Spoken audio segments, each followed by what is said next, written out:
So I am a scientist by training, right? I did that for a long time.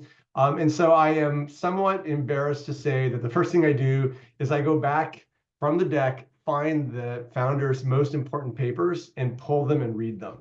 Hardly anybody does that I know. And it's not because I want to understand the nuts and bolts of every little nuance. It's a little bit more pessimistic than that to start.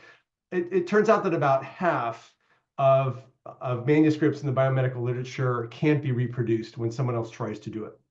And that's for a bunch of different reasons. So some of them are, harmless. Some of them are bad luck. Some of them are something else. But I think the most important thing is to go back and say, what did the paper show that caused these people to launch a company? Right? And you have to acknowledge that peer review is okay, but it's not perfect. That some journals, emphasize certain aspects of science more than others. And so the first thing I do is I pull the papers.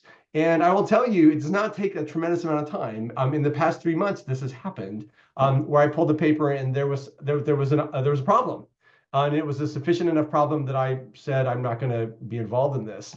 And again, it's not by anyone being nefarious. It's just that it's that people can get very enthusiastic about their science.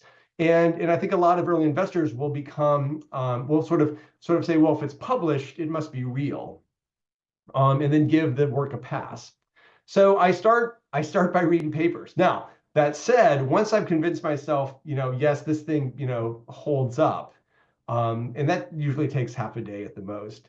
At that point, it's not really about the science at all anymore, right? It's really about, is this team ready to move this thing forward, and can they be realistic about what it is that they're likely to accomplish, right? And so I will be much more interested in a startup that has science, pointed towards a very small number of patients with something that's really profoundly important to them than I will be with a startup that says we're going to put this on, in every watch in the world, right? It's like I don't buy the latter argument, but the former argument tells me that these folks are looking in detail about what are you going to really do with something.